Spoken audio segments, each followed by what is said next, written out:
귀한 시간 함께 예배하는 모든 성도님들 위해 하나님의 은혜가 가득하시길 축복합니다. 성경에 보면 심는 대로 거둔다라는 말씀이 있는 것처럼 사람들은 대부분 인과응보적 사고를 가지고 있습니다. 원인과 결과가 서로 연결되어 있다는 것입니다.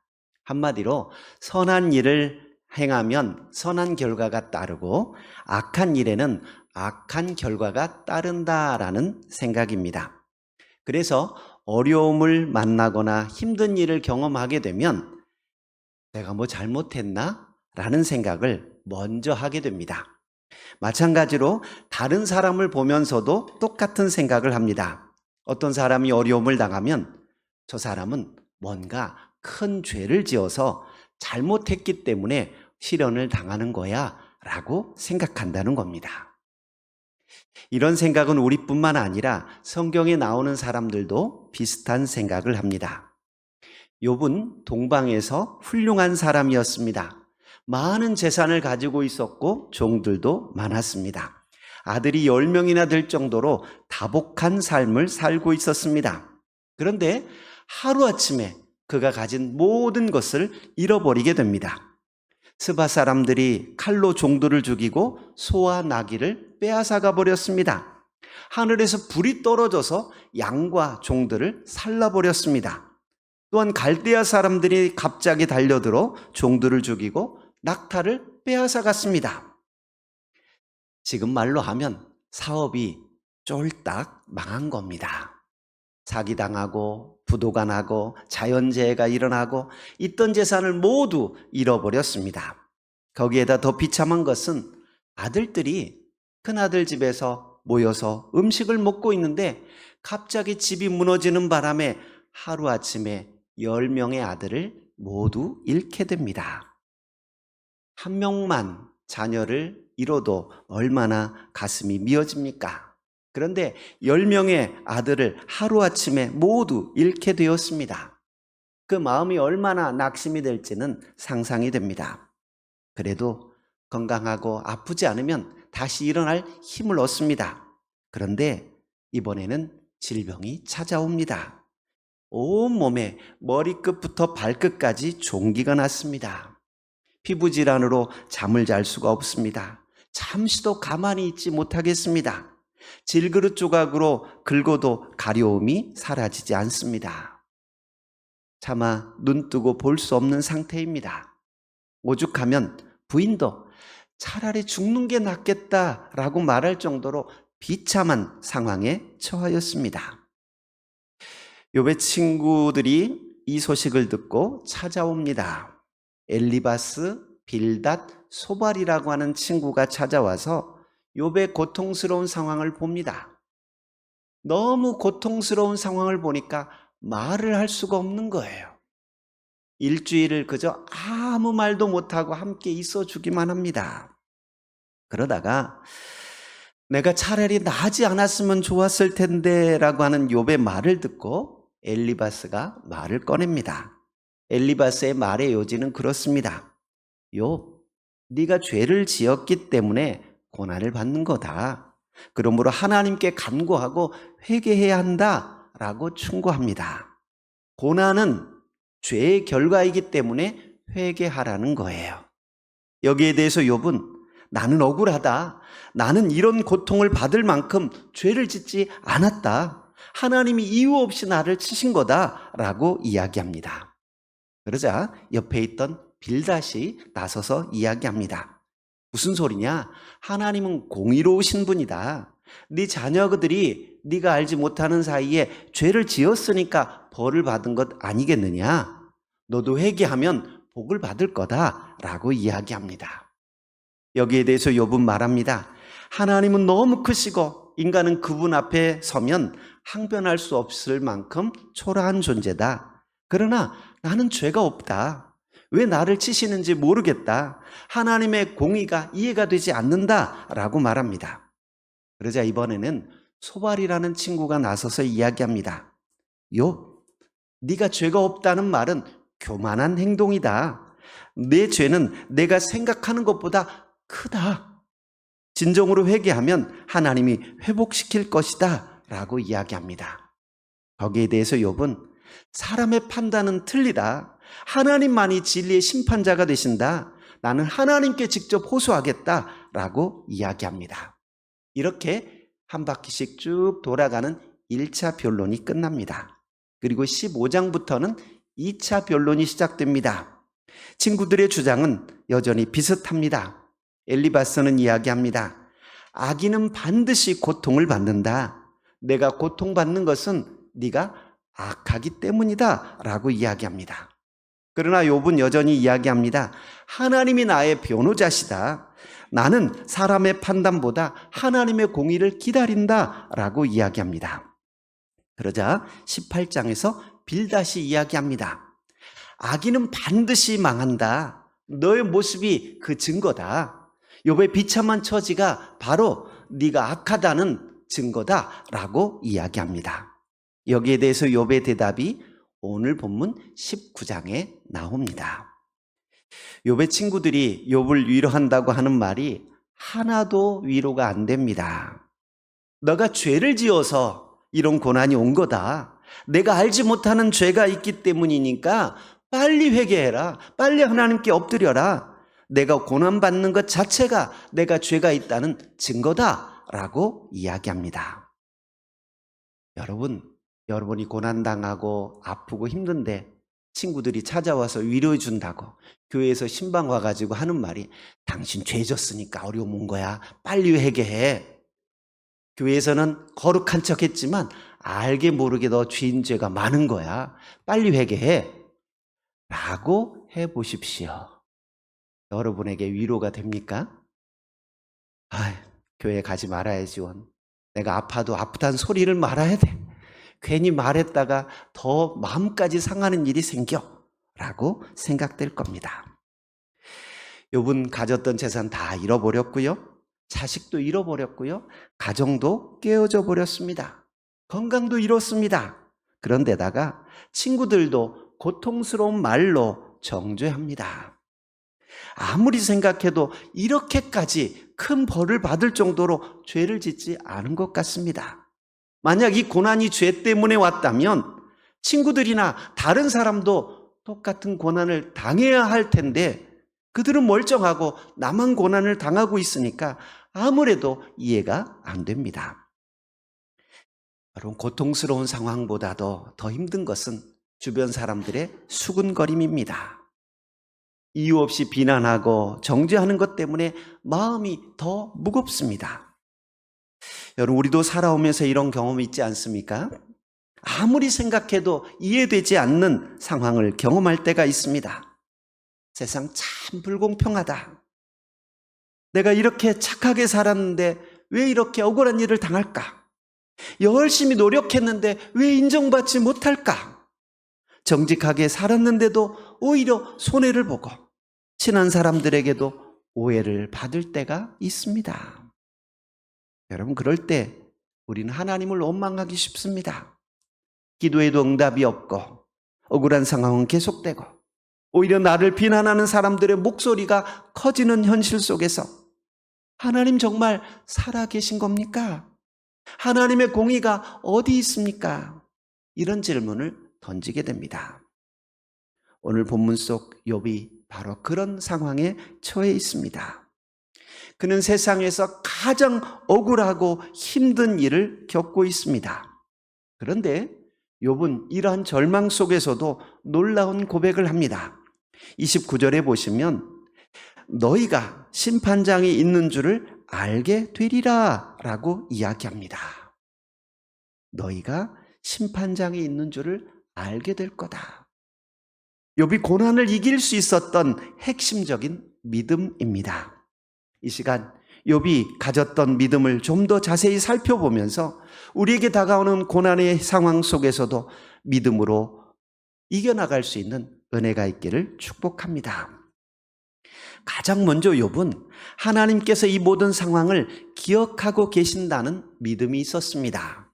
23절, 24절 같이 한번 볼까요? 23절, 24절입니다. 나의 말이 곧 기록되었으면 책에 쓰여졌으면 철필과 나부로 영원히 돌에 새겨졌으면 좋겠노라. 아멘. 욥은 자신이 당하는 이 억울한 사연이 기록되어서 영원히 보존되기를 소망합니다. 지금은 사람들의 오해를 받아서 억울하게 정죄를 당하고 있지만 후대 사람들만큼은 자기 억울함을 알아줄 사람이 있을 거다라는 신념이 있었기 때문입니다. 여러분, 정말 우리가 억울한 일을 당할 때가 있지요. 나는 그런 말 한 적도 없는데 내가 그 말 했다고 소문이 돌고 있습니다. 그럴 때 우리가 어떤 표현을 합니까? 내가 통화 녹음한 거 들려줘? 내가 다 녹음해놨어 라고 말하지요. CCTV 한번 확인해봐. 거기 다 찍혔을 거야 라고 말을 합니다. 욥의 심정이 바로 그런 거예요. 내 말을 그냥 책에 기록되는 것뿐만 아니라 지워지지 않게 아예 돌에 새겼으면 좋겠다. 거기 나무로 탁 봉해가지고 변하지 않도록 기록되었으면 좋겠다라고 이야기합니다. 이렇게 말하는 욥에게는 지금은 아니더라도 하나님께서 반드시 기억하고 계셨다가 나의 억울함을 풀어줄 거다라는 믿음이 있었습니다. 요즘에는 기술이 좋아져서 핸드폰에서 지웠던 문자도 복원할 수 있고 지웠던 음성 파일도 복원할 수 있습니다. 포렌식 기술을 이용해서 범죄 수사에 사용되는 것을 볼 수 있습니다. 저는 이런 모습을 보면서 하나님 나라에는 우리가 했던 말, 했던 행동들이 다 녹음되어 있지 않을까, 녹화되어 있지 않을까라는 생각을 해봅니다.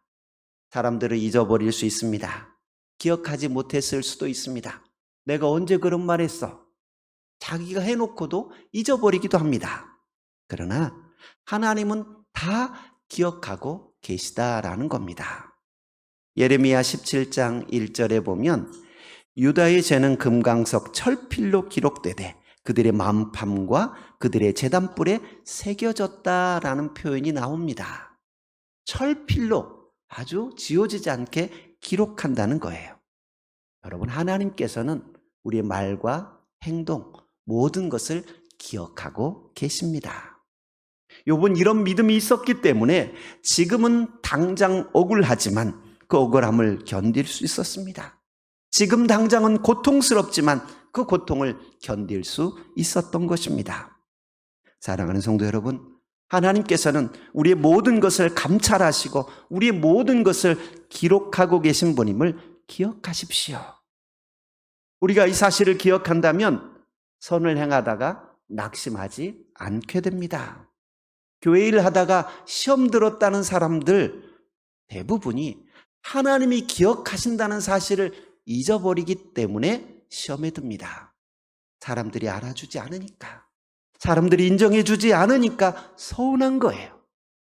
그러나 여러분 기억하십시오. 사람들은 몰라줄 수 있고 기억하지 못할 수 있을지 몰라도 하나님은 기억하시는 분이십니다. 또한 우리가 하나님께서 모든 것을 기억하신다는 사실을 깨닫는다면 죄의 자리에 갈 수 없습니다. 하나님께서는 사각지대가 없는 3D CCTV로 우리 모든 것을 감찰하고 계십니다. 우리의 숨은 마음의 동기까지 관찰하시고 보시는 분이 하나님이십니다. 바라기는 하나님 나라의 아름다운 기록을 남길 수 있는 우리 모두가 될 수 있기를 축복합니다. 두 번째로 욥은 하나님이 나의 구속자이심을 믿었습니다. 25절, 26절 같이 볼까요? 내가 알기에는 나의 대속자가 살아계시니 마침내 그가 땅 위에 서실 것이라. 내 가죽이 벗김을 당한 뒤에도 내가 육체 밖에서 하나님을 보리라. 욥은 고난 속에서도 그리고 친구들의 비난 속에서도 내가 알기에는 나의 대속자가 살아계시다. 마침내 그가 땅 위에 서실 것이다 라고 고백합니다. 대속자라는 말은 되찾다, 물으다, 구속하다라는 뜻을 가진 단어입니다. 가장 가까운 친척을 위해 복수해 줄 수 있는 책임이 있는 사람을 이야기합니다. 그 기업을 대신 세워줄 수 있는 사람이 대속자라는 말입니다. 욥은 자신의 억울함을 풀어주고 자신의 명예를 회복시켜 주실 분이 있는데 그분이 하나님이다라고 말하고 있는 것입니다. 지금은 어떤 이유인지 몰라도 침묵하고 계시고 외면하고 계시지만 하나님 분명히 살아계시고 언젠가 자신의 억울함을 밝히고 이 고통에서 구원해 줄 것이다 라는 분명한 믿음을 가지고 있었습니다. 그가 비록 살아생전에 억울함을 풀지 못한다 할지라도 그러나 욥은 죽은 후에라도 하나님을 볼 수 있다는 믿음, 즉 하나님께서 자신의 억울함을 풀어주시고 구원해 주실 거다라는 분명한 믿음을 가지고 있었습니다. 사랑하는 성도 여러분, 오늘 우리도 우리의 억울함을 대변해 줄 구속자가 있다는 사실을 기억하시기 바랍니다.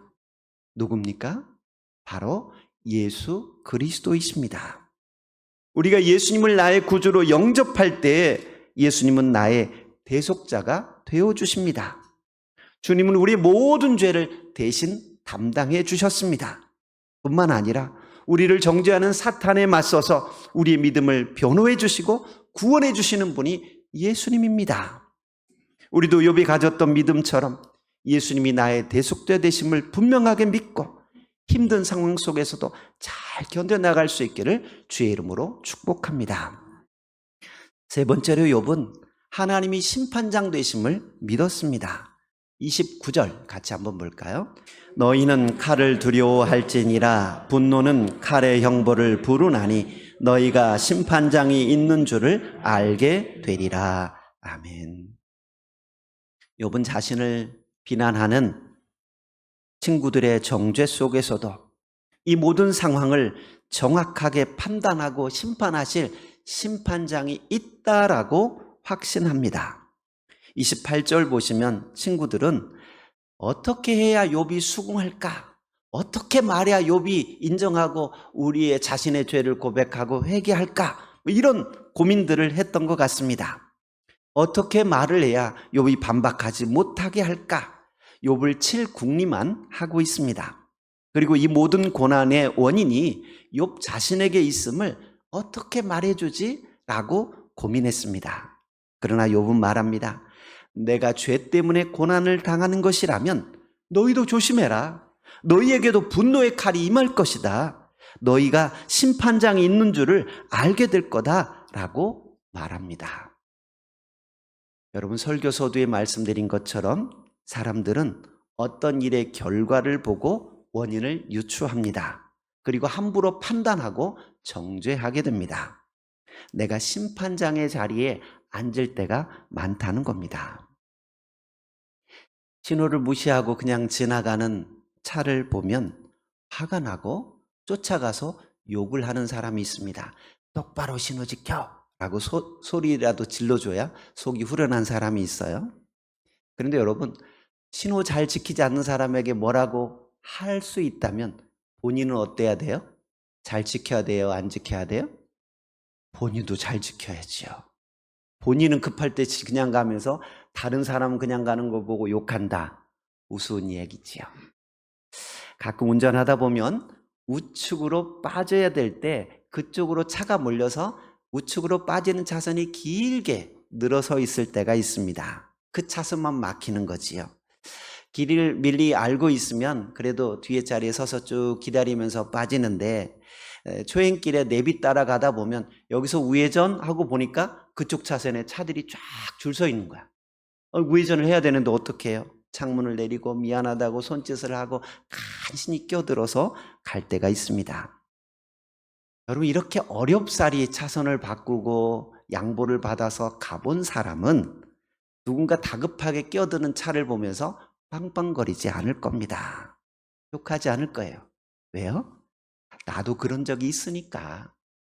나도 급할 때는 끼어들었으면서 남이 끼어들려고 하면 어떻게 저럴 수 있냐고, 누구는 시간이 남아서 여기 기다렸는 줄 아냐고 소리 지른다면 그것도 모순이겠지요.